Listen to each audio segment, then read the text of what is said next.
नमस्कार, बहुत बहुत स्वागत है आपका हमारे पॉडकास्ट चैनल में। और आज हमारे साथ में आचार्य ध्रुव, जो कि एक कथावाचक हैं और बहुत ही ज्ञानी व्यक्ति हैं। इन्होंने अपने ज्ञान से इतने लोगों का भला किया है और इतने लोगों के चक्षु खोले हैं। तो आज हम इस पॉडकास्ट के माध्यम से इनके ज्ञान से थोड़ी सी चीज़ें ले लेंगे और हाँ, हम चर्चा करेंगे बहुत सारी चीज़ों पे, जैसे कि सूत जी कौन है, हमारे यहाँ पर कथा का क्या महत्व है, ज्ञान क्या होता है, हमें पूजा कैसे करनी चाहिए, अर्चना कैसे करनी चाहिए। तो आइए शुरू करते हैं पॉडकास्ट और देखते हैं आज कौन कौन सी पिटारों में से कौन कौन सी चीज़ें निकलेंगी। बहुत बहुत स्वागत है आपका आचार्य। राधे राधे। राधे राधे।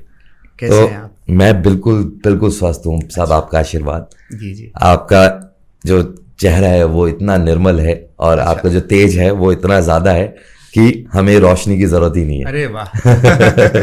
So, बिहारी जी की वृंदावन से है ना जी, तो उनकी चमक अपने साथ में लेकर के आए। बहुत बढ़िया।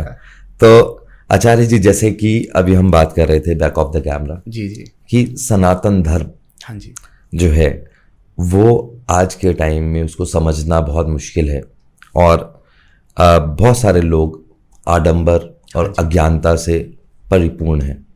तो ज्ञान जो है, ज्ञान को अर्जित करने का तरीका क्या है, हम इसके ऊपर सबसे पहले बात करते हैं कि कैसे हम ज्ञान को सही तरीके से ले पाए।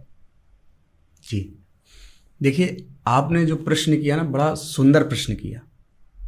आपने कहा सनातन के ज्ञान को कैसे जाने। जी।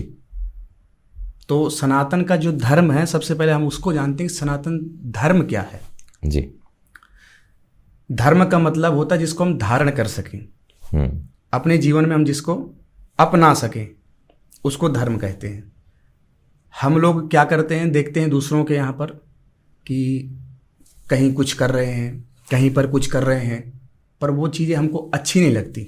जी। पर धर्म में ऐसी कोई भी चीज़ अगर है जो अच्छी ना लगे, जो अहिंसा को बढ़ावा ना दे, हिंसा को बढ़ावा दे, तो वो धर्म नहीं है।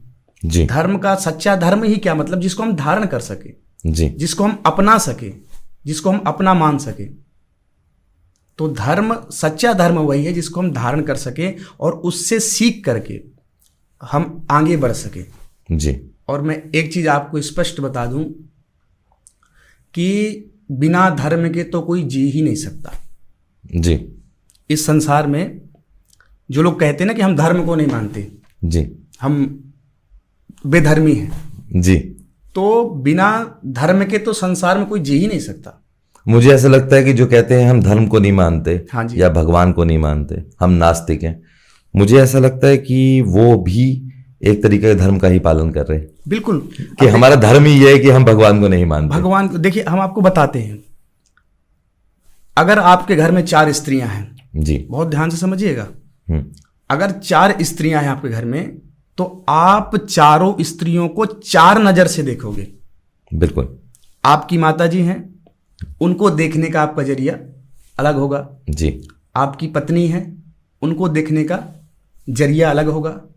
आपकी बेटी है तो उसको आप अलग नजरिए से देखोगे, और आपकी जो सिस्टर, आपकी बहन है, तो उसको भी आप अलग नजरिए से देखोगे। बिल्कुल सही बात है। स्त्रियां चारों हैं जी, पर हम चारों को एक नजर से नहीं देख सकते, चारों को अलग अलग ही दृष्टिकोण से देखेंगे ना। बिल्कुल।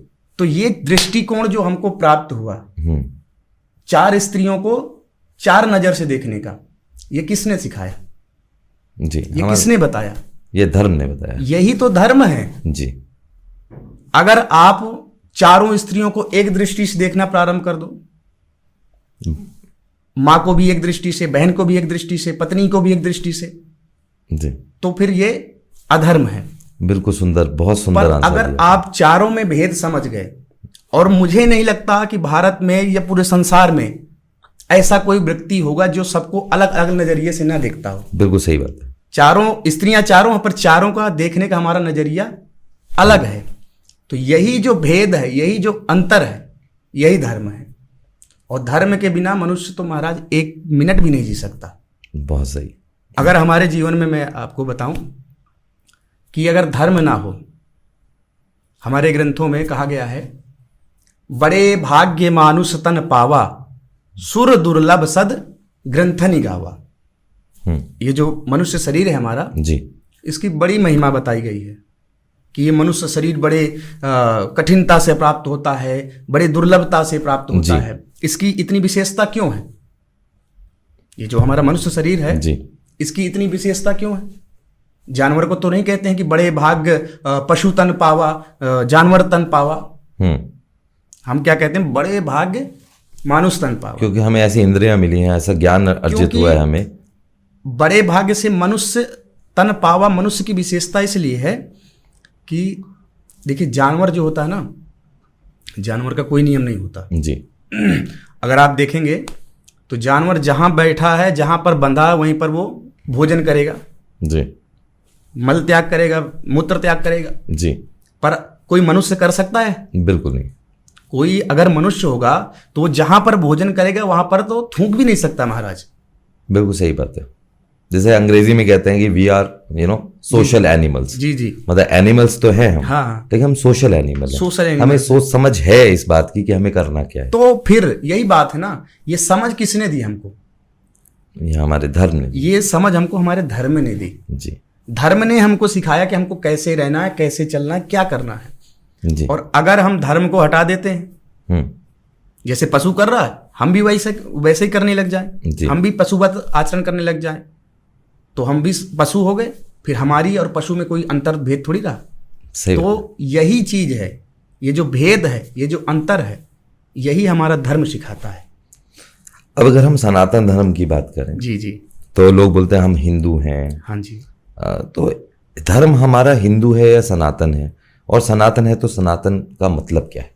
देखिए, धर्म तो हमारा सनातन है जी, और सनातन का मतलब पहले समझ लीजिए आप जी। जो अनादि है, जो सत्य है, उसको सनातन कहते हैं जी। और हिंदू कौन है? बोले जो वेदों की निंदा करता है, जो माता पिता की निंदा करता है, जो वेदों का अपना अपमान करता है, जो माता पिता का अपमान करता है, ऐसे व्यक्ति की जो निंदा करता है वो हिंदू है। जो वेदों का निंदक है, जो अपनी माता पिता का सम्मान नहीं करता, माता पिता का जो निंदक है, जो धर्म को नहीं मानता, जो बेधर्मी है, ऐसे व्यक्ति की जो निंदा करता है वो हिंदू है। वो हिंदू है। बहुत सुंदर, बहुत सुंदर जी। तो जैसे अब हम और इसकी और अंदर घुसेंगे सनातन धर्म के बारे में। हाँ जी, क्योंकि ये जितना जानो उतना कम है। बिल्कुल बिल्कुल सत्य बात है। तो हालांकि पूरा जीवन ही इसको समझने। आपको थोड़ा सा रोकना चाहूंगा कि कोई चीज होती है कि उसमें घुसने में डर लगता है, समझिएगा। जैसे समुद्र है, आप स्नान करने जाओ या नदी में स्नान करने जाओ जी, तो लोग क्या बोलते हैं? भैया थोड़ा गहराई देख, संभल के, ज्यादा मत घुसना। पर ये जो सनातन हमारा धर्म है ना जी, इसमें जितना आप डीपली जाओगे जी, जितना गहराई में जाओगे, उतना आपको आनंद आएगा। सनातन धर्म की ये विशेषता है, जितना घुसते जाओगे इसमें उतना ही आनंद आएगा। तो जब ये सनातन धर्म बना, हाँ जी, तो कहीं से तो इसका उद्गम हुआ होगा, कहीं से तो ये स्टार्ट हुआ होगा। तो ये कैसे हुआ? सनातन धर्म का स्टार्ट भगवान से प्रादुर्भाव हुआ, भगवान से ये चला जी। ये जो धर्म है, धर्म क्या है? अभी धर्म पर हमने चर्चा की, पर धर्म आया कैसे जी? भगवान ने जो नियम बनाए, जो जैसे हम अखंड भारत में रहते हैं जी, तो अखंड भारत का एक संविधान है, एक नियम है कि अगर आपको भारत में रहना है तो भारत के संविधान का पालन करना पड़ेगा, स्वाभाविक बात है।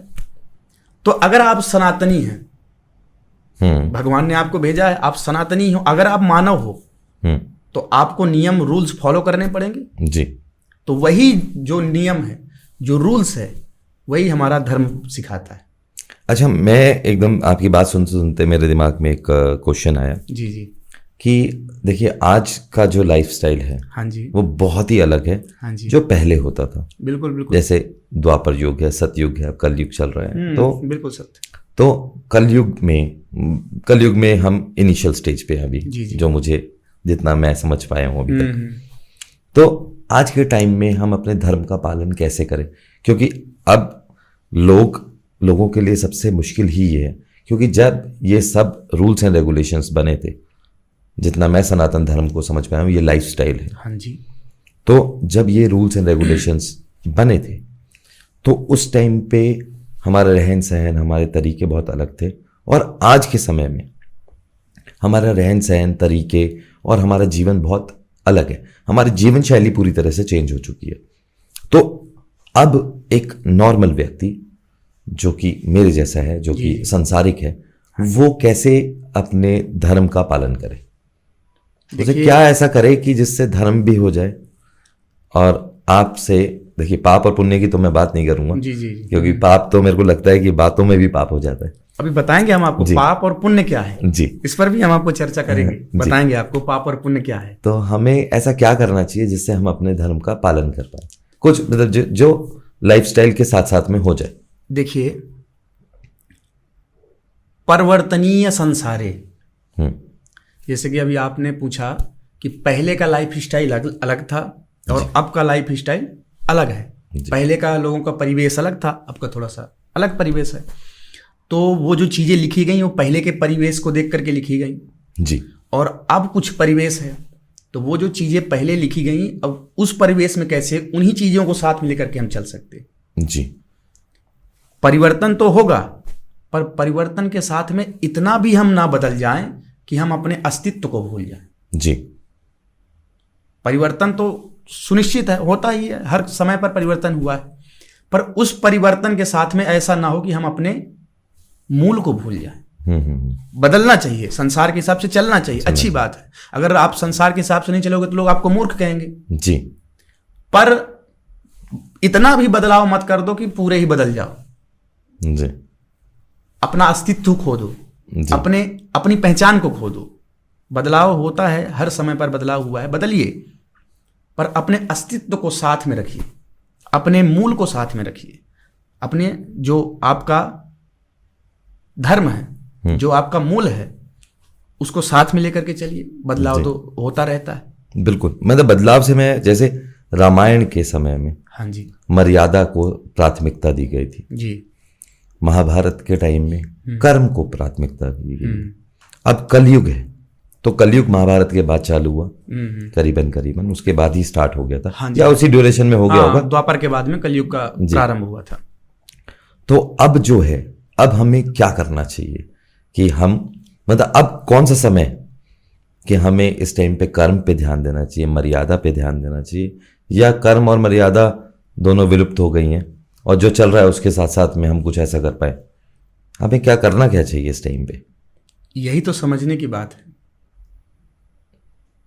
कर्म प्रधान, हमारे यहाँ कहा गया है कि कर्म प्रधान है जी, पर हमारा कर्म कैसा होना चाहिए? जी, हम जो कर्म कर रहे हैं, जो कृत्य कर रहे हैं, वो हमारा क्या धर्म से जुड़ा है? वो जो हम काम कर रहे हैं वो क्या अच्छा है? मैं चलो धर्म को एक तरफ अभी रख देते हैं जी, धर्म की बात नहीं करते, पर जो हम कर रहे हैं, जो कर्म हम कर रहे हैं, तो वो हमारा कर्म क्या सही है? जी, ये विचार करना चाहिए प्रत्येक व्यक्ति को। जो भी हम करें वो हमारा कर्म सही होना चाहिए। ऐसा काम बिल्कुल ना करें कि लोग उस कर्म की निंदा करें। काम हमारा अच्छा होना चाहिए। पर आज जो समय चल रहा है जी, उस समय में जितने व्यक्ति उल्टे काम कर रहे हैं, हाँ, वो उतना ही तरक्की की तरफ जा रहे हैं। सांसारिक जीवन की बात कर रहा हूं, जी, ठीक है, सांसारिक जीवन में। हाँ जी, हाँ जी।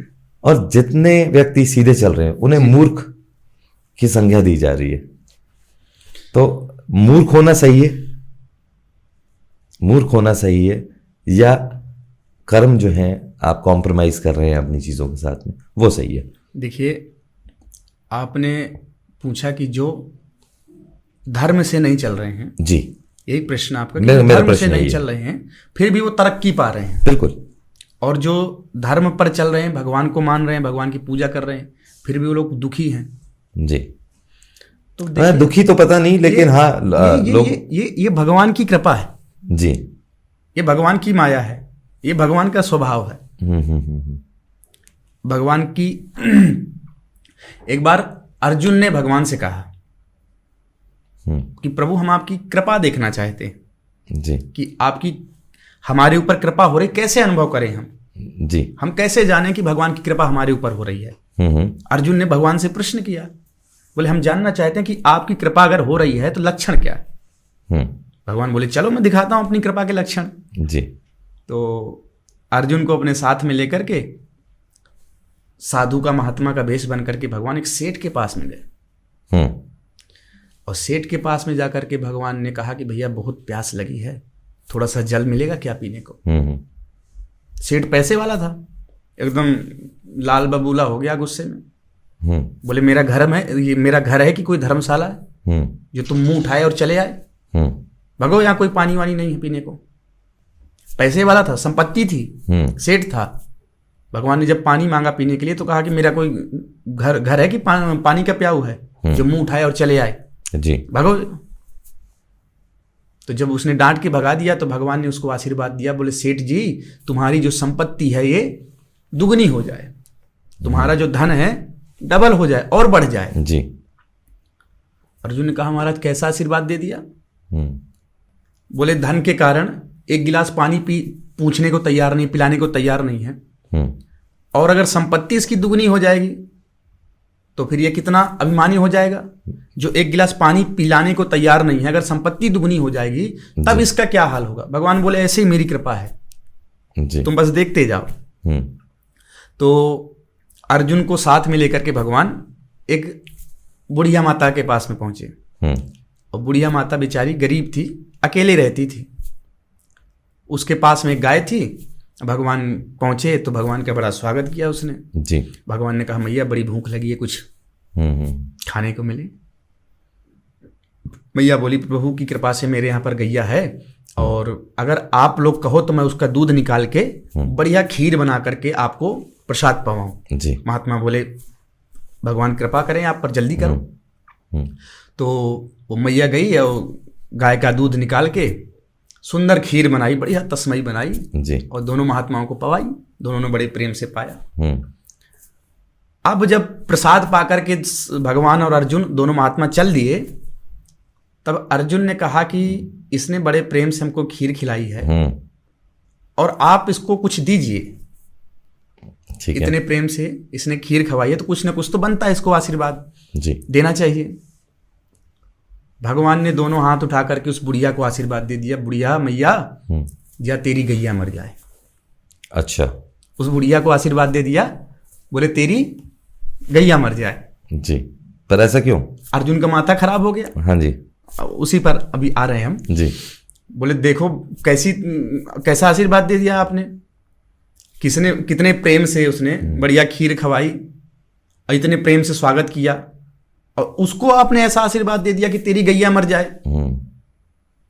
और जिस सेठ ने एक गिलास पानी के लिए भी नहीं पूछा उसको आपने आशीर्वाद दे दिया कि तुम्हारी संपत्ति दुगनी हो जाए। तो जो डांट के भगा रहा है, जो अभिमानी है, उसको आपने आशीर्वाद दिया कि आपकी संपत्ति दुगनी हो जाए। और जिसने इतने प्रेम से खीर खवाई उसको आशीर्वाद दिया कि तेरी गैया मर जाए। कैसी कृपा है आपकी।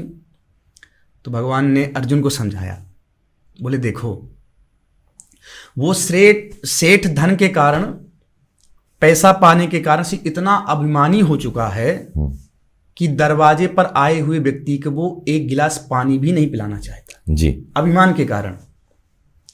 तो अगर उसके पास में इतनी संपत्ति है और उसका अभिमान इतना है, और संपत्ति जब दुगनी होगी तो फिर उसका अभिमान दुगना होगा। और जितना ज्यादा अभिमान बढ़ेगा उतनी ही जल्दी उस व्यक्ति का पतन भी होगा। ये जितना अभिमानी होगा, जितना अभिमान करेगा उतनी ही जल्दी इसका पतन होगा, इसका विनाश होगा।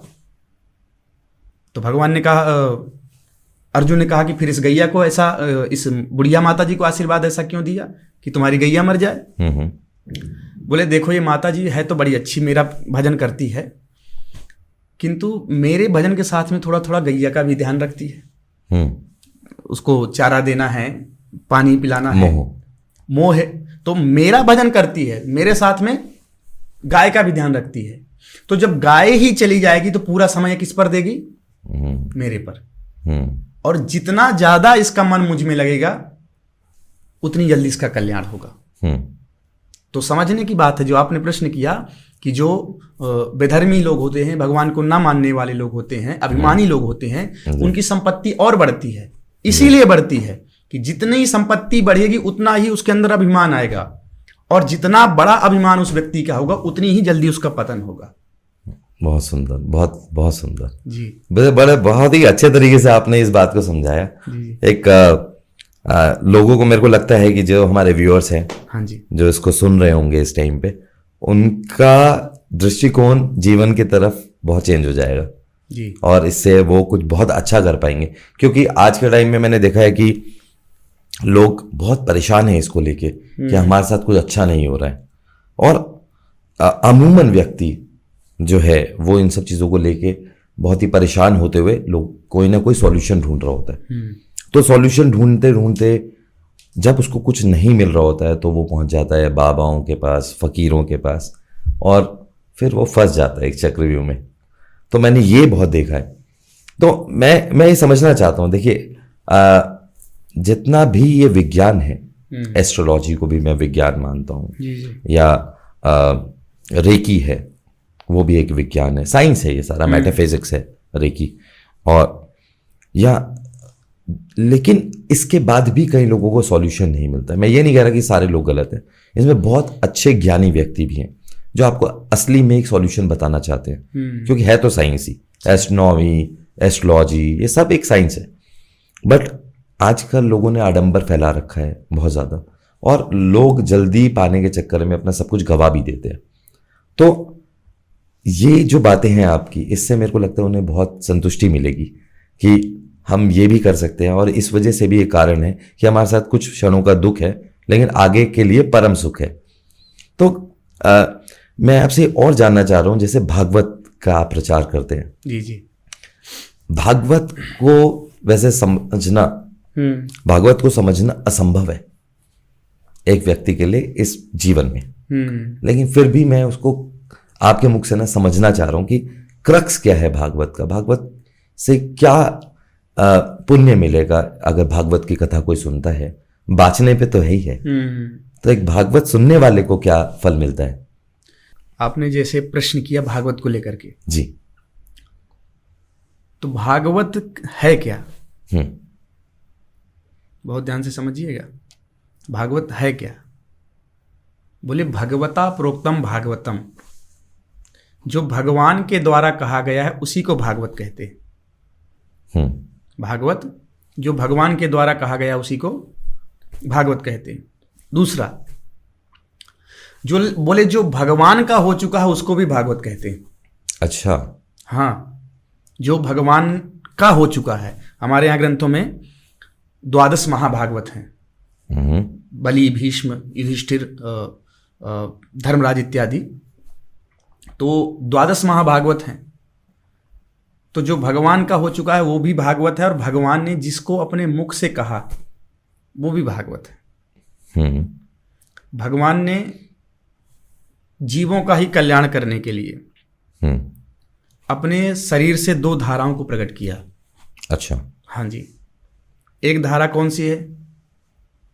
पहली धारा चरणों से निकली गंगा प्यारी। अच्छा, उसको बोलते हैं भागीरथी गंगा। हाँ, भागीरथी कहते हैं। भागीरथी गंगा क्यों बोलते हैं? क्योंकि भगीरथ जी ने उसको अवतरित कराया था धरती पर अपने पूर्वजों के कल्याण के लिए, तो उसको बोलते हैं भागीरथी गंगा जी। तो पहली धारा भगवान ने अपने चरणों से प्रकट की, जिसको हम कहते हैं भागीरथी गंगा। वो गंगा क्या करती है? आपके पाप, बोले जीवों का पाप नष्ट करती है, जीवों का कल्याण करती है जी। एक गंगा तो ये हो गई। तो जो लोग गंगा तक पहुंच ही नहीं सकते, अरे गंगा से आपको स्नान करना, गंगा में अपना कल्याण करवाना, तो जाना पड़ेगा आपको चल करके। बिल्कुल, आपको इलाहाबाद जाना पड़ेगा। अभी देखिए प्रयाग का मेला आ रहा है, कुंभ का भी मेला आ रहा है, कितनी लोग जाएंगे सब दर्शन करने के लिए जी। तो भगवान ने जो पहली धारा प्रकट की भागीरथी गंगा के रूप में, वो भी कल्याण करेगी, हमारे पापों का विनाश करेगी, पर उसके लिए हमको जाना पड़ेगा। पर भगवान ने जो दूसरी धारा अपने मुख से प्रकट की, भागवती गंगा, अच्छा, उसके लिए आपको चल के नहीं जाना पड़ेगा। वो धारा स्वयं आपके आप पास में आकर के पहुंचेगी। वो धारा स्वयं चल करके आप तक पहुंचेगी। और उसका महत्व भी सेम है। उसका महत्व भी सेम है। अंतर दोनों में अंतर है थोड़ा सा, ज्यादा अंतर तो नहीं है, पर थोड़ा सा अंतर है। भगवान के चरणों से जो धारा निकली है भागीरथी गंगा, उसमें स्नान करने के बाद में जीव जब स्नान करता है तो लोग कहते हैं कि गंगा में स्नान किया, गंगा ने कुछ दिया नहीं। बहुत से लोगों का प्रश्न रहता है, बोले गंगा जी गए थे और गंगा ने कुछ दिया नहीं। हम कहते गंगा ने तुमको कुछ ना दिया हो, पर अगर आप गर्मी में गंगा में पहुंच जाओ, स्नान करो, तो कम से कम तुमको शीतलता तो प्रदान की है उसने जी। कुछ भी नहीं दिया, कम से कम तुम्हारे शरीर को हम मानते चलो तुम्हारे पाप नहीं कटे जी, तुमको कुछ मिला नहीं। पर अगर आप जेठ में गर्मी में पहुंच जाओ गंगा जी के पास में, कम से कम तुमको शीतलता तो दे रही। बिल्कुल। तो ये जो दोनों धाराएं हैं, दोनों जीवों का ही कल्याण करती हैं। एक में गोता लगाते हैं और इसमें भी गोता लगाते हैं। तो दोनों धाराएं भगवान के श्री अंगों से निकली हैं। और भागवत सुनने से क्या होता है, हम आपके व्यूअर्स जो हैं, जो हमको सुन रहे हैं जी, उनको बता दें कि भागवत सुनने से क्या होता है। बोले महका दे ऐसे फूल का चुनना जरूरी है। महका दे ऐसे फूल को चुनना जरूरी है, और धागे को दिल के प्रेम से बुनना जरूरी है। पर अगर पाना है कृष्ण के प्रेम को तो भागवत कथा सुनना जरूरी है। अरे वाह। अगर वास्तविक भगवान के प्रेम को आप पाना चाहते हैं, भगवान से अगर आप प्रेम करना चाहते हैं, देखिए हम आपको बताएं कि भगवान से प्रेम हम कब करेंगे जी। अगर हम आपके बारे में कुछ जानते नहीं हैं, समझिएगा, अगर कि हजारों लोगों की भीड़ हो, हजारों लोग बैठे हैं, और उस हजारों लोगों की भीड़ में कोई बाहर का मुख्यमंत्री या विदेश का कोई राष्ट्रपति आकर के बीच में बैठ जाए, तो हम लोग उसको तो जानते नहीं हैं। अब वो हमारे बीच में बैठा रहा, हमें क्या फर्क पड़ता है। पर अगर हमको पता चल जाए कि वो फलाने राज्य का, फलाने राष्ट्र का राष्ट्रपति या मुख्यमंत्री है, तो हम लोग तो माला लेकर के दौड़ पड़ेंगे। उससे हमको प्रेम हो जाएगा जी। उसके वर्चस्व को, उसके परिचय को जानेंगे तो उसके प्रति स्वाभाविक प्रेम हो जाएगा हमें। तो उसी प्रकार से जब हम भागवत कथा सुनेंगे तो भगवान के बारे में जानेंगे, उसके स्वभाव के बारे में जानेंगे, उसके स्वरूप के बारे में जानेंगे, भगवान का काम क्या है, भगवान क्या करते हैं, भगवान क्यों करते हैं। जब इन चीजों का हमको ज्ञान होगा तब हमें भगवान से प्रेम होगा। तो भगवान के प्रेम को पाने के लिए भागवत सुनना बहुत जरूरी है। बहुत सुंदर, बहुत सुंदर जी। तो गुरुजी, जैसे आपने बताया कि भागवत से आप कृष्ण का सच्चा प्रेम पा सकते हैं। बिल्कुल बिल्कुल। तो प्रेम क्या है आपकी नजरों में, क्या है सच्चा प्रेम? प्रेम जी, प्रेम निःशब्द है। प्रेम भावना है, जो मुंह से बोल दिया जाए वो प्रेम है ही नहीं। अच्छा। हाँ जी। सच्चा प्रेम क्या है? नारद जी महाराज ने नारद गीता में बताया, बोले प्रेम निःशब्द है। प्रेम तो केवल महसूस किया जा सकता है जी, उसको शब्दों से बयां नहीं किया जा सकता। बिल्कुल सही बात है। अगर इसमें भी एक बात है, अगर हमको जिससे हम प्रेम करते हैं या हमसे सामने वाला कोई प्रेम करता है जी, तो अगर हमको उसको बताना पड़े बोल करके कि हम आपसे प्रेम करते हैं और कैसे करते हैं, उसको फील कराना पड़े, तो वो प्रेम नहीं है, सच्चा प्रेम नहीं है जी। सच्चा प्रेम तो वही है कि जो फील कराना ना पड़े जी, सामने वाला अपने आप फील कर ले। उसको बताना नहीं पड़े कि मतलब हम तुमसे प्रेम करते हैं। अगर बताना पड़ा तो वो अर्थहीन है, वो तो फिर प्रेम का मतलब ही नहीं रहा फिर जी। प्रेम अगर बताना पड़े आपको किसी को, मैं हम आपसे प्रेम करते हैं, तो फिर वो प्रेम का मतलब ही नहीं। सच्चा प्रेम वही है जहां पर बोला ना जाए, सिर्फ समझा जाए। अच्छा, बातों बातों से मेरे को एकदम से याद आया कि जैसे आप कैसे यहाँ पर इस पर्टिकुलर फील्ड के अंदर आपने प्रवेश किया, आप कैसे पहुंचे यहाँ पर? ये तो मैं पूछना ही भूल गया आपसे। ये तो जर्नी ऐसी है ठाकुर जी की कृपा से जी, कि परंपरागत है हमारे अंदर। अच्छा। हमारी लगभग जहाँ तक हमें याद है, और हमारे पूर्वज, हमारे पिताजी दादाजी बताते हैं जी, कि अभी हम जो जिस पीढ़ी पर हैं, तो हमारी लगभग 9वीं या 10वीं पीढ़ी है इस कर्म को करते हुए। अच्छा। हमारे जो पूर्वज थे वो पहले से परंपरागत, अच्छा। आपने शायद सुना होगा, रानी अवंतीबाई थी। जी। सुना है आपने उनके बारे में? जी। तो मध्य प्रदेश में रामगढ़ है एक जगह, जी। तो वहाँ की रानी थी रानी अवंतीबाई। हम्म। हमारे जो पूर्वज थे रानी अवंतीबाई के यहाँ पर कुल गुरु थे। अच्छा। हमारे जो पूर्वज थे वो रानी अवंतीबाई के यहाँ पर कुल गुरु थे। तो वहाँ से वो परंपरा अभी तक चल रही है। हम्म। तो वो परंपरा को वो पीढ़ी दर पीढ़ी चलते चलते आज 9वीं 10वीं पीढ़ी पर हम हैं। अच्छा। तो घर का ऐसा परिवेश रहा हमारे, जैसे कि कहते हैं ना कि जो बनिया है उसका बेटा व्यापार ही करेगा। जी। जैसे किसी को कोई पिताजी कोई नौकरी कर रहे हैं तो उसके मन में क्या रहता है, मेरा भी बेटा बिल्कुल। गवर्नमेंट जॉब नौकरी करनी चाहिए। तो वैसे ही हमारे परिवार में, हमारे घर में सब लोग इस भगवान की कथा से जुड़े और उनका पीढ़ी दर पीढ़ी कर्म चल रहा है। तो हमारा भी ऐसे ठाकुर जी की कृपा से अच्छा, पीढ़ी दर पीढ़ी। जो आप ये बता रहे थे कि आपके पास में एक पोथी है, हाँ जी, जिसके ऊपर अक्षर जो हाँ है जी, वो हाँ जी, स्वर्ण से लिखे हुए हैं। हमारे पूर्वजों की लिखी हुई किताब है भागवत, अच्छा। जिनको उन्होंने स्वयं अपने हाथों से लिखा। अच्छा। हाँ, हमारे पास में ऐसे ऐसे ग्रंथ हैं जो 250-300 वर्ष पूर्व पुराने ग्रंथ रखे, अच्छा। जो हमारे पूर्वजों ने अपने हाथों से लिखा है। और एक पोथी तो ऐसी मैं आपको बताऊं कि वो पोथी को, पूरी भागवत को हमारे पूर्वजों ने अपने हाथों से लिखा, पर उसमें एक इंटरेस्टिंग बात है जी, कि वो जो लिखी गई वो स्याही सोने की थी। अच्छा। वो हाँ, आप जब मेरे को बता रहे थे कि सोने से हाँ, आपने वो लिखा हुआ है, वो जो पोथी जो लिखी गई उसकी स्याही सोने का पानी। अरे, और ये तो ठाकुर जी की कृपा है, परंपरानुगत जी, हमारे वंश में चल रही है। और हमारे पूर्वज इतने विद्वान थे, श्रेष्ठ थे कि जिन्होंने भागवत को लिख पाया। आप ये भी बता रहे थे कि आप सीधा मतलब जहाँ आप पैदा हुए, हाँ जी, हाँ, तो उसका इतिहास आप बताइए, वहाँ पर वो जगह का इतिहास क्या है? हाँ, जहाँ से हम जन्मस्थली हमारी है बांदा, तो वहाँ बामदेव ऋषि थे जी, तो उनके नाम के कारण से हमारे जो डिस्ट्रिक्ट है उसका नाम पड़ा बांदा। अच्छा। और बांदा तो आपने सुना ही होगा, श्री तुलसीदास जी महाराज की जन्मस्थली भी बांदा है जी, तो ऐसी पावन नगरी है हमारी बांदा। तो वहाँ से आप आए और उसके बाद वृंदावन, वहाँ से फिर ठाकुर जी की ऐसी कृपा हुई जी, बचपन में ही माता जी की, पिताजी की इच्छा हुई कि अब बच्चा थोड़ा सा बड़ा हो रहा तो इसको पढ़ाना चाहिए। जी, देखिए, मोह तो सब में होता है, बिल्कुल। हम भी घर में अकेले हैं, तो एक बच्चा जिसके होता उसको ज़्यादा मोह होता जी, तो फिर भी मोह को ना देखते हुए हमें कुछ बनाने के लायक, कि कुछ हम बन सकें जी, इस भाव को रखते हुए मन में हमारे माताजी ने, पिताजी ने बचपन में ही हमें श्रीधाम वृंदावन भेज दिया। जो लगभग 11 वर्ष या 12 वर्ष की अवस्था में रही होगी जी, तब से हमने वृंदावन में आकर के अध्ययन किया, गुरुजी के चरणों में रह करके जी, वेदों का अध्ययन किया, पुराणों का अध्ययन किया।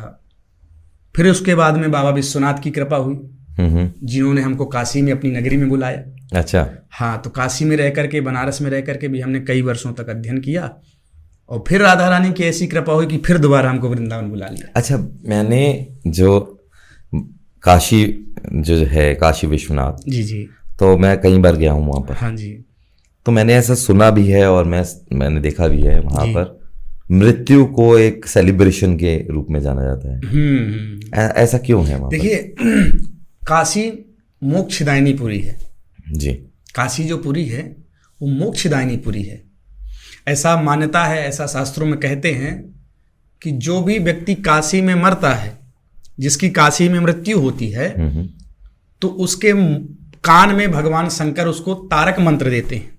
अच्छा। हाँ, और उस तारक, कोई भी व्यक्ति पूरे काशी के अंदर, ये शिव जी की ड्यूटी है। अच्छा, ये शंकर जी की ये ड्यूटी है। ओके, भगवान ने उनको दिया है ये काम। बोले काशी में जो भी मरेगा उसका कल्याण आपको करना है। अब कोई यहाँ मर रहा, कोई वहां मर रहा, तो शंकर जी भागते रहते हैं पूरी काशी में। और जिसकी भी काशी में मृत्यु होती है उसके कान में तारक मंत्र दे करके बाबा विश्वनाथ, भगवान शिव उसका कल्याण करते। इसलिए लोग काशी में मृत्यु को उत्साह के रूप में, उत्सव के रूप में मनाते हैं। मणिकर्णिका घाट आप गए? जी, मैं गया था। मणिकर्णिका घाट में जाकर के लोग शमशान जाने से डरते हैं। बनारस में जो मणिकर्णिका घाट है तो लोग शमशान जाने से डरते हैं किंतु बनारस का ऐसा मणिकर्णिका घाट है महाराज कि अगर आप जाओ और वहां 5 मिनट बैठो, उस दृश्य को देखो अपने नेत्रों से, सारी मृत्यु से घबराहट ही खत्म हो सारी जाएगी। मोह माया खत्म हो जाएगी, मृत्यु का डर तो एकदम गायब हो जाएगा। बिल्कुल सही है। इतना सुकून, इतना मोह माया तो बिल्कुल खत्म। वहां जाने के बाद में ऐसा लगता कि बस अब तो क्या ही कहने। अच्छा, जैसे मैं बात करूं कि आजकल बहुत सारे गुरु प्रचलित हैं जी। और मैं स्पेसिफिकली बात करूं बागेश्वर धाम की। हाँ जी, हाँ जी। तो बागेश्वर जो गुरु जी हैं, जी जी। तो उनके पास में कुछ सिद्धियां हैं और कई लोग कहते हैं कि ये माइंड रीडिंग टेक्निक्स हैं और वो दिमाग पढ़ लेते हैं पहले ही। तो इस टाइप के लोगों ने भी दावा किया और आजकल न्यूज़ में बहुत चल रहा है। देखिए, अगर मैं आपसे पूछूं कि किसी का माइंड रीड कैसे कर सकते हैं, उनके फेशियल एक्सप्रेशन से या बॉडी लैंग्वेज से। बॉडी लैंग्वेज से करेंगे जी जी। पर कब? जब बॉडी आपके सामने होगी। जब आपके सामने बॉडी होगी तभी आप उसके बॉडी के एक्सप्रेशन से देख करके अनुमान लगाएंगे कि उसकी फेस रीडिंग करेंगे कि ये ऐसा सोच सकता है, ऐसा पूछ सकता है जी। पर अगर आपके पास में बॉडी ही ना हो,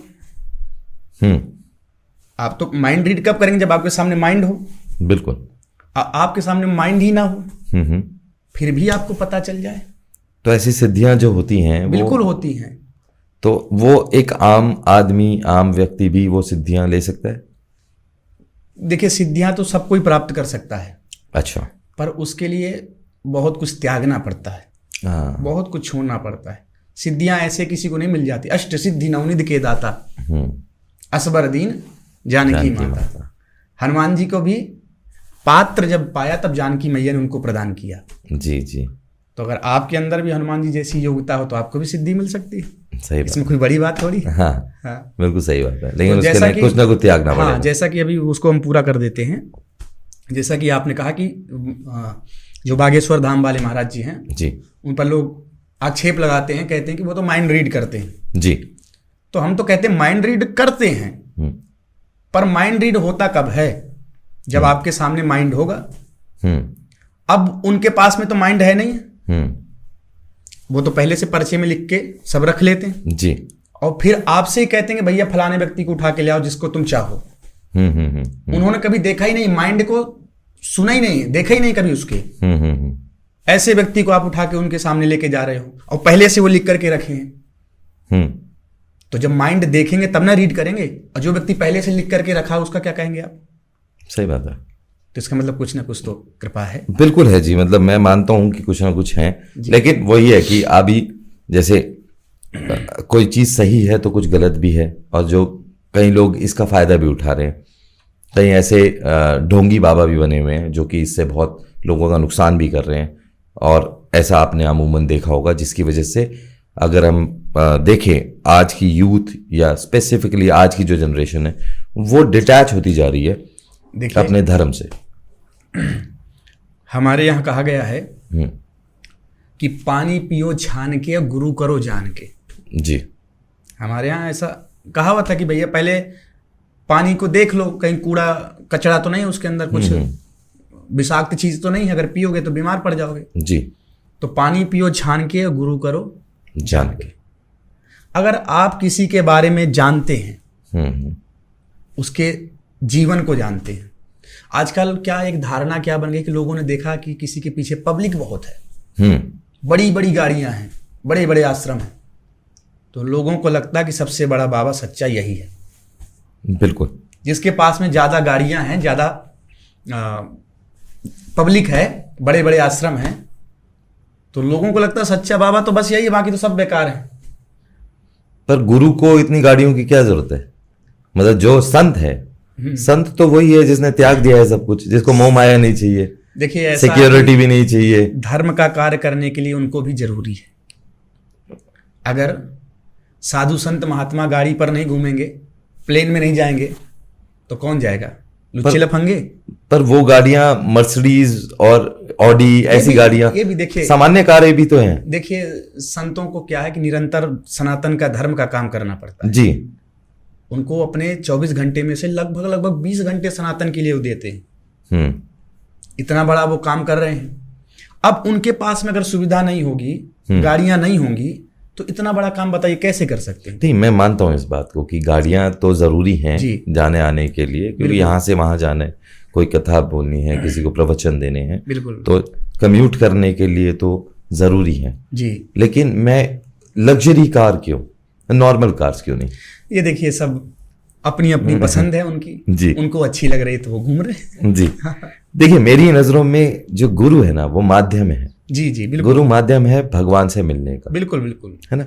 आजकल लोग क्या कर रहे हैं कि भगवान से पहले वो गुरु को पूज रहे हैं, तो जबकि भगवान से मिलवाने का काम गुरु का है। इसमें एक चीज हम आपको बताएं, भगवान क्या कहते हैं, गुरु के लिए भगवान क्या कहते हैं?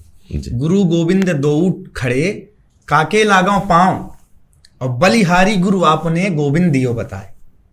भगवान ने कहा कि पहले गुरु को प्रसन्न करो।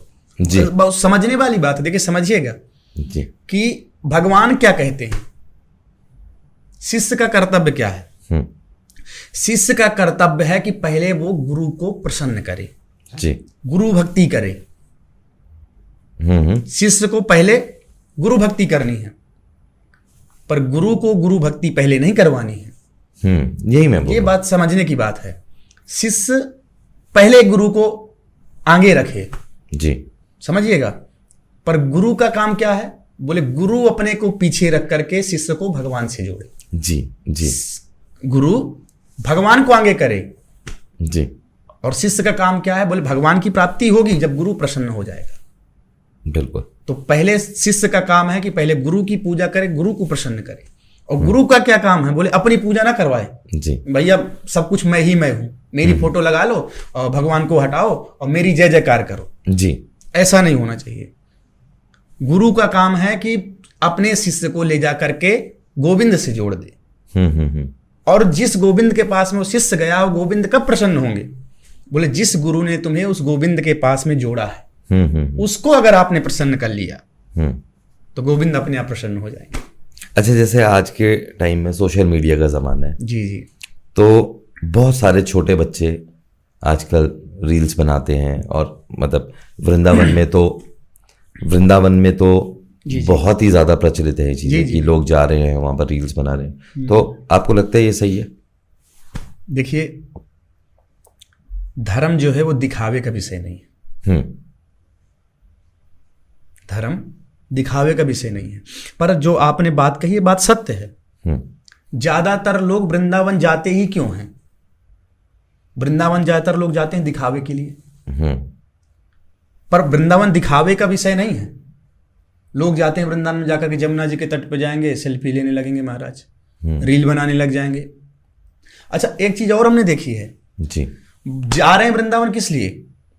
भगवान का दर्शन हो जी। बिहारी जी को देखने जा रहे हैं। बिहारी जी के मंदिर पहुंचे, बिहारी जी को देखा भी नहीं और फोन निकाल के बिहारी जी के मुंह के सामने रख दी। बोले देखने के लिए तुम बिहारी जी को गए हो और लगे हो फोटो खींचने के लिए। ये क्या मतलब? जिनके लिए गए उनको तो खुद देख नहीं रहे हो तुम, और लगे हो फोटो खींचने के लिए। इसका मतलब बोले आप फोटो खींचने के लिए गए, दिखावा करने के लिए गए हो। बिल्कुल। तो वृंदावन में जाइए, प्रेम का विषय है वृंदावन। एक छोटा बच्चा आज के टाइम में बहुत वायरल हो रहा है। जी जी। अरोड़ा जी करके, गोलू मोलू से छोटा बच्चा है। जी हाँ, जी हाँ। तो इसके विषय में भी काफी ज्यादा क्रिटिसाइज भी कर रहे हैं, और कई लोग इसको मना भी कर रहे हैं। तो आप क्या विचार हैं आपके? देखिए, व्यक्तिगत रूप से अगर मैं अपने विचार प्रस्तुत करूं इसमें कहूं तो उस बच्चे की गलती नहीं है। पर हमको ये देखना पड़ेगा कि उस बच्चे में इतनी हिम्मत आई कैसे कि वो वहां तक पहुंच गया। बिल्कुल सही बात है। अगर वो तो बच्चा है, नादान है, उसको तो कुछ ज्ञात नहीं है, पर उसमें इतनी हिम्मत कैसे आई कि वो वहां तक पहुंच गया। इसका कारण है हमारे जो धर्म के बड़े बड़े धर्माचार हैं, ये जो सब लोग हैं बड़े बड़े धर्माचार हैं, उसको बुला बुला करके गले लगा करके अपने बगल में बैठाते हैं। हमने कई वीडियो में देखा, बड़े बड़े जो धर्माचार हैं, अब नाम तो नहीं ले सकते हम। जी जी जी, मैं समझ सकता हूं। समझ रहे हैं। तो पर बड़े बड़े धर्माचार हैं, उस बच्चे को बुला बुला करके हाथ पकड़ पकड़ करके अपने बगल में बैठा रहे हैं। क्यों बैठा रहे हो भाई? उसको आप ही प्रस्तुत कर रहे हो जी। जो रामभद्राचार्य जी महाराज ने किया वो बहुत सही किया, क्योंकि देखिए मंच की एक मर्यादा होती है। अब मंच तो को कुछ भी नहीं कि जाकर के कुछ भी आप उदंडता करने लग जाओ जी। तो इसमें हमारे धर्माचार्यों को भी समझना चाहिए जी कि आपको भी पता है। अच्छा, धर्माचार सब जानते हैं, जितने भी बड़े बड़े धर्माचार हैं इनको सबको पता कि बच्चा क्या है, रियलिटी उसकी क्या है जी। फिर भी बच्चा है, अच्छी बात है, धर्म का प्रचार करिए, सनातन का प्रचार करिए, बच्चे करते भी हैं। जैसे कि अभी एक नन्हा बालक है, वो बहुत अच्छा लगता है हमको, छोटा सा बच्चा है, भागवत करके उसको कुछ बोलते हैं। तो वो बच्चा बड़ा सुंदर बच्चा है, कोई बच्चे से द्वेष नहीं है, सनातन का प्रचार करें तो सनातन का बाल कांड है। जी जी। बच्चे ही तो आगे जाकर के सनातन को बढ़ाएंगे। बिल्कुल। तो वो बच्चे को देखिए, हमने देखा कि वो बच्चा अध्ययन भी करता है और सनातन के विषय में जानता भी है। आप सनातन का वो बच्चा जो है वो कह रहा है कि मैं सनातन का प्रचार कर रहा हूं, तुम्हें सनातन का सा नहीं पता, तुम कैसे सनातन का प्रचार करोगे? वो रील का प्रचार कर रहा है। वो रील का प्रचार, वो अपने फेमस होने के लिए सब कर रहा है। अगर तुम कहते हो कि शास्त्रों का मैं अध्ययन करता हूं, शास्त्रों का प्रचार करता हूं, तो भैया शास्त्रों का अध्ययन कर लो तब ना प्रचार करोगे। अभी तुम्हें शास्त्र के सा का मतलब पता नहीं, शास्त्र किसे कहते हैं? जी बिल्कुल सही। शास्त्र किसे कहते हैं मैं बता दूं? जी बताइए। शासना त्रायते इति शास्त्र, जो शासन करे उसको शास्त्र कहते हैं। शास्त्र किसे कहते हैं? जो शासन करे उसे ही शास्त्र कहते हैं। शासन देखिए दो प्रकार से होता है, एक तो डंडे के बल से जो गवर्नमेंट करती है, सरकार करती है जी। बोले अगर आप अनुशासनहीन हो जाओगे, आपके जीवन में अगर अनुशासनता आ जाएगी तो फिर वो डंडे के बल से आपको शासित करेंगे। और दूसरा शासन होता है जो हमारे शास्त्र करते हैं। गवर्नमेंट सरकार करती है डंडे भय के बल से, पर हमारे जो शास्त्र हैं वो वाणी के द्वारा शासन करते हैं। कैसे चलना है, क्या करना है, क्या नहीं करना, ये शास्त्र सिखाते हैं। तो जो शासन करे, जो सत मार्ग हमको बताए, वो शास्त्र है। शासना त्रायते इति शास्त्र। तो आप शास्त्र का विस्तार करिए, प्रचार करिए, धर्म का प्रचार करिए, बड़ी अच्छी बात है, बहुत सुंदर बात है, बच्चों को करना चाहिए जी, पर जान करके। अभी एक गुरुजी के एक रील बहुत वायरल हो रही है इंटरनेट पे जी। उन्होंने भोले शंकर को रेलवे की पटरी के ऊपर लगा के और पूजा कर डाली, पूजा अर्चना कर डाली। ये कहाँ तक सही है? आपका क्या विचार है इसके बारे में? ये सारे इतने तीखे तीखे प्रश्न हमारे लिए बचा के रखे थे क्या आपने? वृंदावन में, हाँ, वो जो देखा था, हमने भी देखा था जी। वो कौशिक जी महाराज हैं, तुलसी तपोवन वाले जी। कुछ समय पहले उनकी वीडियो वायरल हुई थी कि वो रेल के पटरी में शिव जी को रख करके स्नान अभिषेक कर रहे हैं जी। तो उसके बाद में भी एक वीडियो उनकी आई थी जी। अब आप पूछ रहे हैं तो हम बता ही देते हैं, पर वैसा हमारा कोई उद्देश्य नहीं है किसी संत की निंदा करना। हम संतों का बहुत सम्मान करते हैं, संत तो हमारे पूजनीय हैं सब जी, पर किसी संत का ऐसा अपराध नहीं करना चाहते हम। जो देखिए संत भी हैं तो सत आचरण करें वो जी। संत को क्या चाहिए? सत मार्ग पे चलें, सत आचरण करें, तो ही तो सच्चा संत है। बिल्कुल। तो जिनकी आप बात कर रहे हैं श्री कौशिक जी महाराज, तो उन्होंने क्या किया कि ट्रेन की पटरी के बीच में रख करके शिव जी का अभिषेक कर दिया। बाद में लोगों ने उनसे पूछा, भैया तुम ये क्या काम कर रहे हो? अरे ट्रेन की पटरी है, देवादिदेव महादेव हैं, ट्रेन की पटरी, ट्रेन निकलती है तो लोग मल भी त्याग करते हैं, मूत्र भी त्याग करते हैं, सारी गंदगी उसमें ट्रेन की पटरी में। आप शिव जी उसको उसी में रख करके आप अभिषेक कर रहे हो। अच्छा, उसके बाद में वो कह रहे हैं, सफाई दे रहे हैं, उनका एक वीडियो आया था उसमें वो काफी रोध हो भी रहे थे कि मेरा ऐसा कोई मतलब नहीं था, मैंने तो पूरा जीवन ही सनातन के लिए समर्पित कर दिया, मैं गौ भक्ति करता हूँ। ठीक, करते हैं, अच्छी बात है, पर एक चीज बताइए, आपने शिव जी का अभिषेक किया जी, वीडियो क्यों बनवाई? मेरा क्वेश्चन भी यही है। वीडियो क्यों बनवाई आपने, इसकी जरूरत क्यों पड़ गई? इसलिए आपने वीडियो बनाई ताकि लोग देखेंगे कि तो कहेंगे मैं कितना बड़ा भक्त हूं, मैं तो बताओ ट्रेन की पटरी में भी शिव का अभिषेक कर सकता हूं और मैं वायरल हो जाऊंगा। पर हो गया उल्टा। नहीं, वायरल तो हो गए, वो वायरल हो गए वायरल तो हो गए, पर एक होता है विख्यात। खैर छोड़िए इस विषय को, पर गलत तरीके से वायरल हो गए। मैं यही लोगों ने उनको बताया कि आपको ऐसा नहीं करना चाहिए। वो सोचते थे लोग हमको अच्छा बनाएंगे, लोगों ने थोड़ा सा बुरा बोल दिया कि आपने ट्रेन की पटरी में क्यों किया। तो वो कह रहे हैं कि मेरा कोई मतलब नहीं था। तो जब तुम्हारा मतलब नहीं था तो भैया वीडियो क्यों बनवाई? वीडियो बनाई ठीक है, पर उसको वायरल क्यों करवाई? आप डलवाया तो आपने ही, क्यों डलवाया? इसीलिए ना कि लोग हमको देखें और लोग हमको बोलें कि तुम संत हो और बताओ कितने अच्छे संत हो जो ट्रेन की पटरी में भी शिव का अभिषेक कर रहे। तो ऐसा काम नहीं होना चाहिए, जिससे लोग सनातन के जो धर्माचार्य हैं वो लोग ही ऐसा काम ना करें जिससे सनातन को कोई उंगली उठा सके। बिल्कुल, मैं आपकी इस बात से बिल्कुल अग्री करता हूँ, क्योंकि देखिए चाहे वो कोई भी धर्म हो, चाहे वो सनातन धर्म हो या क्रिश्चियनिटी हो या सिखिज्म हो, जैनिज्म हो या इस्लाम हो, हाँ जी, तो जो ट्रेन है या रोड है वो प्रार्थना करने की जगह नहीं है।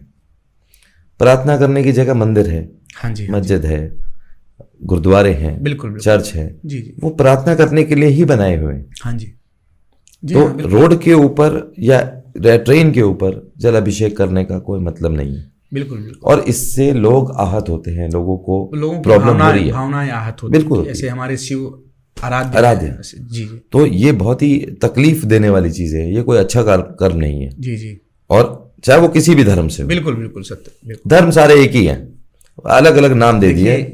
यही तो हमारे सनातन की विशेषता है। हमारा सनातन धर्म क्या कहता है? बोले जो वेदों के विपरीत कार्य करे, जी, जो वेदों के विपरीत कार्य कर रहा हो, भले ही भगवान क्यों ना हो, पर हम उनकी बात का अनुसरण नहीं कर सकते। बिल्कुल। जैसे कि उदाहरण के तौर पर अगर देखें तो बुद्ध भगवान के जो 24 अवतार हुए उसमें बुद्ध भगवान भी आते हैं जी, पर बुद्ध भगवान को उतना महत्व नहीं दिया गया। उनकी वाणी का, उनके मार्ग का लोगों ने ज्यादा अनुसरण नहीं किया जी। क्यों? क्योंकि उन्होंने वेद विरुद्ध बातें कही जी। तो सनातन धर्म ही हमारा ये कहता है कि अगर कोई भी व्यक्ति हो, पर अगर वो धर्म विरुद्ध आचरण करता है, अगर वो वेद विरुद्ध जाता है, तो उसका सम्मान नहीं होना चाहिए। कोई भी हो, किसी भी पद पर बैठा हो। ऐसी बातें हैं, मतलब मैं नहीं बोल रहा, कुछ चीजें जो सुनी सुनाई हैं जी। तो बुद्ध एक संज्ञा है, बुद्ध एक संज्ञा है, ना कि कोई भगवान का नाम है। बुद्ध मतलब एक संज्ञा दी गई है जी, जिनको मोक्ष की प्राप्ति हो सकती है जी, या जिन्होंने अपने सारे चक्र खोल लिए हैं। लेकिन उनके कुछ सिद्धांत ऐसे सिद्धांत तो है। तो भगवान हम लोग प्रणाम करते हैं, 24 अवतारों भगवान में उनकी गणना करते हैं, वो साक्षात परमेश्वर है, पर सिद्धांत की बात है। जी हाँ। नहीं, मैं कुछ और उसमें कहना चाह रहा था कि बुद्ध एक संज्ञा दी गई है। कोई भी व्यक्ति, कोई भी एंटिटी, व्यक्ति कहना ठीक नहीं होगा, जो कि अपने सारे चक्र को, सारे इंद्रियों को कंट्रोल कर चुका है और जिसके ऊपर विजय पा चुका है, उसको बुद्ध कहा गया है जी। उसको बुद्ध कहा गया है। हाँ। और जो उनका नाम सिद्धार्थ गौतम था, सिद्धार्थ नाम था उनका, तो उनकी बहुत सारी चीजें अच्छी भी हैं। अच्छा, इसमें भी चर्चा हम कभी फुर्सत में कर सकते हैं। जी, मेरे को पता है। हाँ। पर वो बुद्ध अलग थे, वो बुद्ध अलग थे, और जो वो बुद्ध अलग हैं। जी बिल्कुल। तो पर इसमें अब बहुत लंबी चल जाएगी इस पे। और जब वो परिस्थिति हुई, गौतम बुद्ध की मैं बात करूं, जब परिस्थिति हुई, उन्होंने बहुत अच्छी बातें की। हाँ जी। उस टाइम पे ब्राह्मण जो है वो डोमिनेट कर रहे थे जी, हाँ, इस पूरे उसको। और हर, चाहे वो कोई भी वर्ग या कहीं से भी कोई व्यक्ति हो, तो उस टाइम पे कुछ गलत चीजें चल रही थी, तो उन्होंने उसका विरोध किया जी। तो लेकिन अगर मैं उसकी ब्यूटी देखूं, तो अगर आप और थोड़ा सा और पढ़ेंगे तो उन्होंने भी जो ईश्वर की पूजा की है वो भगवान विष्णु थे। बिल्कुल। तो उसको चीजों को अगर हम लेते हुए चलें, जी हाँ, तो कहीं पर भी ये नहीं है कि हमने जो सिद्धांत जो हमारे उसमें दिए गए हैं शास्त्रों में, वो कहीं से कहीं तक गलत नहीं है। सिर्फ ये हम इंसान हैं जी जी, जो कि मनुष्य जो है वही अपनी इच्छा अनुसार चीजें चेंज कर देता है। जैसे अभी हम बात कर रहे थे कि रेल की पटरी के ऊपर जाके जलाभिषेक कर दिया, जी जी जी, तो वो एक बहुत ही अलग वो है। जी जी। अच्छा, भगवान विष्णु से मैं एक और सवाल था जो मैं अभी तक पूछ नहीं पाया हूँ आपसे। जी जी। एकादशी का महत्व लोगों को नहीं पता है, तो एकादशी के बारे में आप बताइए। अब फिर वही बात करेंगे तो फिर घूम फिर के रील पर आ जाएगी। आजकल क्या है कि ये रील वालों ने थोड़ा सा, देखिए बहुत अच्छे रील वाले भी हैं जी, पर हमने ज़्यादातर रील वालों को देखा है कि वो कहते हैं कि ऐसा भगवान ने गीता में कहा। कहे कौन व्यक्ति रहा है जिसने कभी गीता छुई भी नहीं। वो क्या कह रहा है? वो कह रहा है कि शास्त्रों में ऐसा लिखा है, शास्त्रों में ऐसा वर्णन आता है। बहुत से लोग कहते हैं, तो सबकी बात नहीं कर रहे हैं हम, बहुत अच्छे अच्छे रील बनाने वाले हैं जो शास्त्रज्ञ हैं, मर्मज्ञ हैं, धर्म को जानने वाले भी लोग रील बनाते हैं। पर ज्यादातर लोग कह देते हैं कि भगवान श्री कृष्ण ने ऐसा कहा। कहाँ पर कहा भैया भगवान श्री कृष्ण ने ऐसा? जी। तो भगवान के नाम पर रील लोग न थोपे। नाम कृष्ण का लेते हैं, बोलते अपने मन का है। जी। तो क्वेश्चन क्या था आपका? एकादशी। तो देखिए, एकादशी व्रत सबको करना चाहिए जी, निष्ठापूर्वक करना चाहिए। और जो वैष्णव हैं उन वैष्णवों की 3 सबसे बड़ी निष्ठा है। वैष्णव धर्म की 3 सबसे बड़ी निष्ठा। पहला, नाम जप निष्ठा। दूसरा, तुलसी निष्ठा। और तीसरा है महाराज एकादशी व्रत निष्ठा। तो जो भी वैष्णव हैं उन सबको, हम तो कहते हैं मनुष्य मात्र को एकादशी व्रत करना चाहिए। और एकादशी व्रत क्यों करना चाहिए? एकादशी व्रत जो हम लोग करते हैं क्यों करें? बोले इसमें भी बड़ी इंटरेस्टिंग कहानी है जी। जो हम अन्न पाते हैं, तो एक बार ये अन्न भगवान विष्णु के पास में गया। अच्छा। हाँ जी। बोला महाराज जिसे देखो वो हमको खाए जा रहा है। हफ्ते में आप 7 दिन काम करते हो तो एक दिन छुट्टी मिलती है आपको। संडे के दिन छुट्टी मिलती है, जो भी जॉब लोग करते हैं किसी न किसी दिन छुट्टी जरूर लेते हैं। तो अन्न भगवान के पास में गए और जाकर के बोले प्रभु हमको तो सब खाए जा रहे हैं, हमारी कोई छुट्टी का दिन नहीं है। भगवान ने कहा कि देखो हम तुमको छुट्टी का एक दिन देते हैं। तो भगवान ने अन्न को एकादशी के दिन छुट्टी का व्रत दिया। और भगवान ने कहा कि एकादशी वाले दिन अन्न में पाप का वास होगा। अच्छा। तो जो अन्न खाएगा एकादशी वाले दिन उसके अंदर सारे पाप प्रवेश कर जाएंगे। इसलिए एकादशी वाले दिन हमारे यहाँ पर अन्न नहीं खाते। तो वो निष्ठा पूर्वक जो भी वैष्णव भक्त हैं उन सबको एकादशी व्रत सबको अवश्य करना चाहिए। ठीक है जी। तो अब हम और थोड़ा सा आगे बढ़ते हैं। बिल्कुल, कुछ क्वेश्चंस मेरे पास जो हमारे यहाँ पर व्यूअर्स हैं उन्होंने मेरे पास भेजे, ये मैं आपको जल्दी जल्दी ये क्वेश्चन पूछता हूँ। बिल्कुल बिल्कुल। तो ये एक 60+ साल की महिला हैं। अच्छा। उनका क्वेश्चन था ये जी कि भक्ति क्या है और कैसे करें। देखिए आपने प्रश्न जो किया कि भक्ति क्या है कैसे करें, तो भक्ति एक संबंध है जी। अगर आपका बच्चा है तो आप उससे संबंध जोड़ के रखोगे, आप निरंतर उसका ध्यान करोगे, आप निरंतर पत्नी का ध्यान करोगे। और यही ध्यान निरंतर अगर हम परमात्मा से अपना जोड़ दें तो यही भक्ति है। अरे वाह, बहुत सुंदर उत्तर दिया आपने इस चीज का। अच्छा, तो एक ये 16 साल का लड़का है ये, इन्होंने बोला है कि गाय को राष्ट्र पशु बनाने पर आपके विचार क्या हैं गुरुजी? अभी देखिए गौ माता के ऊपर कि गाय को राष्ट्र माता बनाना चाहिए जी, बहुत सुंदर प्रश्न है उसका, और बनाना चाहिए जी। पर दुर्भाग्य ये है कि हमारे देश का हिंदू सब सोया हुआ है। जिसको हिंदू माँ कह रहा है उसके विषय में बोल नहीं पा रहा है। जिसको हिंदू माँ कहता है, उसके विषय में बोल ही नहीं पा रहा है। काहे बात की तुम माँ कह रहे हो भाई? तुमने कहा गौ हमारी माता है, ठीक है, पर तुम उसी के विषय में कहने में मौन हो, बोल नहीं पा रहे हो। ये तो भारत का, हमारे हिंदुओं का दुर्भाग्य है। तो गाय को राष्ट्रमाता क्यों बनाना चाहिए, ये भी जान लीजिए। अभी शोधकर्ता शोध कर रहे थे, पता चला कि गाय के अंदर ऐसी सेंसिटिव पावर होती है कि अगर आपको कोई बीमारी हो जी, और आप गाय के पास में पहुंच जाओ, उसके जो ऊपर शरीर का हिस्सा है उसको अगर सहलाने लग जाओ, तो गाय समझ जाती है कि इसके अंदर कौन सी बीमारी है। और फिर वो उस बीमारी का जो इलाज है, जो औषधि है, उसी को जंगल से चर के आती है। अच्छा। हाँ, और जो बीमारी का निदान करने वाली औषधि है, गाय उसको चर के आएगी और फिर उसको, उस गाय का आप दूध पिएंगे तो आपकी बीमारी दूर हो जाएगी। अच्छा। इसीलिए हमारे यहाँ कहा गया गावो विश्वस्य मातरा, गाय पूरे विश्व का भरण करती है, इसलिए गाय को राष्ट्रमाता अवश्य बनाना चाहिए। और महाराष्ट्र में राज्य माता गाय को घोषित भी कर दिया गया है। और हमारे इस कार्य के लिए हमारे जो शंकराचार्य जी महाराज हैं, बड़े जोरों शोरों से लगे हैं और सफलता उनको मिली है। महाराष्ट्र में राज्य माता का दर्जा गौ माता को दिया गया है। बहुत बढ़िया जी, बहुत अच्छा। तो अगला क्वेश्चन आया है जी एक माता पिता की तरफ से कि अपने बच्चों को संस्कारी कैसे बनाएं, उनको संस्कार कैसे दिए जाएं ताकि वो भक्ति भावना के साथ में बड़े हों।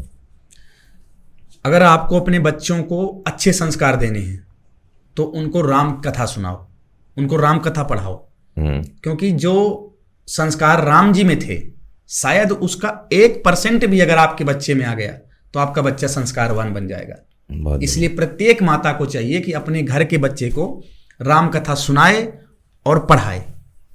तो बच्चे को संस्कारी बनाना बहुत जरूरी है जी, पर बच्चा संस्कारी बनेगा कैसे, इस पर हम थोड़ा सा ध्यान दें। देखिए, घर कब बनता है? जब उस घर की नींव मजबूत होती है जी। आपका ये जो घर है ये क्यों टिका है? जी, पिलर्स। और कितने फ्लोर में बना है ये? इस टाइम पे हम 12वें फ्लोर पे बैठे हैं। 12वें फ्लोर में बैठे हैं। बताओ क्यों टिका है ये? क्योंकि इसके पिलर बड़े मजबूत हैं जी। तो बच्चे संस्कारी हमारे कब बनेंगे? जब उनका पिलर मजबूत होगा, उनके पिलर अच्छे होंगे। बिल्कुल। पिलर से मतलब हमारा क्या है? पिलर से हमारा मतलब है कि बच्चा जब भी, जैसे माँ के गर्भ में जाता है जी, तो बच्चा माँ के गर्भ में जब गया वहीं से उसका पिलर स्टार्ट हो गया, वहीं से बच्चा बनना प्रारंभ हो गया। तो उस समय हमें बहुत ध्यान रखना है। आजकल क्या होता है, अगर मैं कहूँ 95% लोग केवल सुख के लिए संबंध बनाते हैं और उस संबंध बनाने से बच्चा गर्भ में आ जाता है जी। तो आपके मन में जैसा उस समय भाव होगा वैसा ही आपके बच्चे में गर्भ में आएंगे। तो जब भी गर्भ धारण करें तो हमारा मन बड़ा साफ होना चाहिए जी, मन स्वच्छ होना चाहिए। पर ज़्यादातर लोग काम वासना मन में भरी रहती है, कोई मदिरा पी करके कुछ आनंद के लिए संबंध बनाते हैं और उसी संबंध से वो बच्चा गर्भ में आ जाता है जी। तो उस समय हमारा माइंडसेट कैसा है, वही मन हमारे बच्चे में चले गए। हमारे मन में कुभाव भरा है, काम भरा है, वासना भरी है, वही बच्चे के अंदर चले गए जी। तो जो भी गृहस्थ आश्रम में है, इन सबको ध्यान रखना चाहिए इस बात का कि गर्भ धारण करते समय हमारा मन पवित्र होना चाहिए। तो गुरुजी, मेरे दिमाग में ना एक मतलब थोड़ा सा चंचल है दिमाग मेरा, तो कई बार ऐसे क्वेश्चंस आ जाते हैं। तो एक क्वेश्चन मेरे दिमाग में आ रहा है कि जैसे वक्फ बोर्ड है, हाँ जी हाँ जी, वैसे ही सनातन बोर्ड भी होना चाहिए? जरूर होना चाहिए। ओके, क्यों होना चाहिए समझ लीजिए आप जी। सनातन बोर्ड क्यों होना चाहिए? अगर आपको भारत को, हिंदुस्तान को पाकिस्तान बनने से रोकना है जी, तो सनातन बोर्ड जरूर होना चाहिए। आप देखिए पाकिस्तान के पास में कितनी एकड़ जमीन है, सर्च करने में अगर आप देखोगे तो लगभग 8.5 लाख एकड़। और जो वक्फ बोर्ड है भारत में मुस्लिमों का, उसके पास में कितनी संपत्ति है? 9 लाख एकड़। अच्छा, पूरा एक पाकिस्तान के बराबर है। अगर ये ऐसे चलता रहे तो धीरे धीरे पूरा हिंदुस्तान पाकिस्तान हो जाएगा। या तो वक्फ बोर्ड खत्म कर देना चाहिए या फिर सनातन बोर्ड भी बनाना चाहिए। बहुत बढ़िया जी। मतलब आप मतलब आप चाहते हैं, तो इसकी स्थापना कैसे की जाए? वैसे हमारे हिसाब से वक्फ बोर्ड को खत्म कर देने में ज़्यादा अच्छा है जी, क्योंकि क्यों? देखिए, अगर वक्फ बोर्ड है मुस्लिमों का, फिर हिंदू कह रहे हैं कि हमको सनातन बोर्ड चाहिए, फिर सिख कहेंगे हमको सिख बोर्ड चाहिए, ईसाई कहेंगे हमको ईसाई बोर्ड चाहिए, क्रिश्चियन कहेंगे हमको क्रिश्चियन बोर्ड देश के टुकड़े टुकड़े हो जाएंगे, बट जाएगा ये। सही बात है। तो अगर एक को हटाने से 100 जुड़ रहे हैं तो एक हटा देना हमारे हिसाब से बहुत अच्छा रहेगा। सही बात है। पहले कहावत भी थी हाँ कि अगर राजा को बचाना है और वजीर मर जाए हाँ, तो वजीर की कुर्बानी दे दो। वो कहते हैं ना कि अगर शरीर को बचाना है और उंगली में कोई रोग हो जाए तो उस उंगली को अलग कर देना चाहिए। नहीं, बिल्कुल बिल्कुल जी बिल्कुल हाँ। सही बात है। और वैसे भी हमारे देश की ब्यूटी भी यही है बिल्कुल। कि हमारे देश में इतने धर्म, इतनी सारी जाति हैं, उसके बाद भी देश एक है। तो ये बहुत ही इंपॉर्टेंट है कि अगर कुछ भी ऐसा करने से कुछ भी अगर देश का सुधार हो सके तो उसके अंदर संकोच नहीं करना चाहिए। देखिए, वक्फ बोर्ड को लेकर के लोगों को समस्याएं नहीं होनी चाहिए जी। वक्फ बोर्ड खत्म, ये जो संशोधन का बिल अभी पास हुआ है कुछ महीने, शायद हमें लगता है अगस्त में, 8 अगस्त के आसपास, कुछ ऐसा कंफर्म नहीं है, कुछ ऐसा ही कुछ मुद्दा उठा था जी। तो उसमें बहुत सारे टॉपिक हैं, वो चेंजेस किए जा रहे हैं वक्फ बोर्ड में जी। तो देखिए, वक्फ बोर्ड में है क्या, वक्फ बोर्ड के पास में इतनी संपत्ति आई कहाँ से? ये जो वक्फ बोर्ड है, इस वक्फ बोर्ड के पास में इतनी संपत्ति आई कहाँ से? बोले जब 47 में बंटवारा देश का हुआ तो जितने भी भारत के लोगों ने भारत को छोड़ा और पाकिस्तान गए तो उनकी जो संपत्ति थी उसको वक्फ बोर्ड ने हड़प ली। ओके। भारत के पास में जो संपत्ति थी वक्फ बोर्ड ने उसको हड़प ली। तो ये जो संपत्ति है फिर सबको मिलनी चाहिए थी, केवल वक्फ बोर्ड के पास में, इस्लामिक और मुस्लिमों के पास में क्यों गई? बिल्कुल। तो इस हिसाब से तो संशोधन, वक्फ बोर्ड में संशोधन किया जा रहा है, तो ये संशोधन कोई गलत नहीं है। जो लोग इसका विरोध कर रहे हैं उनको समझना चाहिए कि वक्फ बोर्ड है क्यों। वक्फ बोर्ड में महिलाओं का प्रवेश नहीं है। संशोधन में सरकार कह रही है कि महिलाओं को अनिवार्यता होनी चाहिए, कम से कम 2 महिलाएं। गैर मुस्लिम भी वक्फ बोर्ड में होना चाहिए, ये भी अच्छी बात है। महिलाएं होनी चाहिए, अच्छी बात है। वक्फ बोर्ड, अगर आपका ये घर है, अगर वक्फ बोर्ड ने आकर के आपसे कह दिया कि ये यहाँ पर मस्जिद थी, ये हमारा है, तो आप क्या करोगे? नहीं, बिल्कुल सही बात है। नहीं तो आप जाओगे किसके पास में? कोर्ट के पास। कोर्ट के पास में। पर वक्फ बोर्ड क्या कहता है कि हम कोर्ट को नहीं मानते। कोर्ट अलाउ ही नहीं है उसमें। सरकार यही तो कह रही है कि अंतिम निर्णय कोर्ट का होना चाहिए, पर उनका अंतिम निर्णय वही वक्फ बोर्ड का ही लोग कुछ वो बना रखे हैं, अंतिम निर्णय वही होता है उसका। उसको आप कोर्ट में लेके जा ही नहीं सकते। अगर वक्फ बोर्ड वालों ने कह दिया कि ये संपत्ति हमारी है और निर्णय भी वही करेंगे तो अब बेचारा आदमी जाएगा किसके पास? बिल्कुल, निष्पक्ष तो होगा ही नहीं। निष्पक्ष होगा ही नहीं। तो इसलिए सरकार कह रही है कि उसका हाई कोर्ट में भी मामला जाना चाहिए और वहां से जो निर्णय है वो स्वीकार होना चाहिए। बिल्कुल सही है जी, बिल्कुल सही है। अब जाते जाते मैं आपसे चाहता हूं कि आप हमारे जो व्यूअर्स हैं उनके लिए कुछ 2 शब्द बोलिए ताकि उनका और उद्धार हो सके और ऐसे ही आपके साथ पॉडकास्ट में वो जुड़े रहें आगे तक और बार बार आपको हम आमंत्रित कर पाए यहाँ पर। आपके जो दर्शक हैं, जो व्यूअर्स हैं जी, उनको हम यही कहना चाहते हैं कि देखिए, संसार में सब कुछ जरूरी है जी।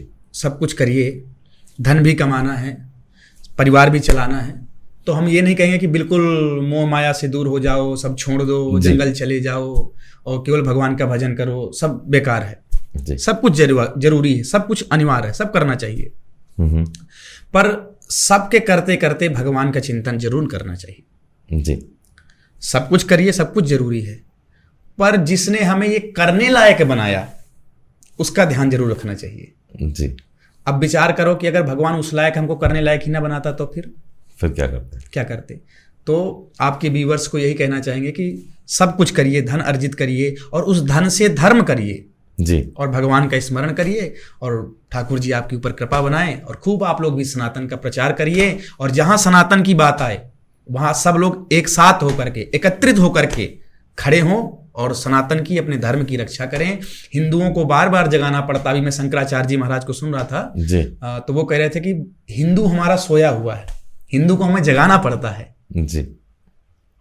तो भैया महात्मा लोग, संत लोग तो जगा ही रहे हैं, आपका काम है कम से कम जग के खड़े हो जाओ। तो सभी हिंदू, सभी सनातनी एकत्रित हों और अपने सनातन की, अपने धर्म की रक्षा करें। नहीं तो अगर धर्म ही नहीं रहेगा तो आप कहाँ जाओगे।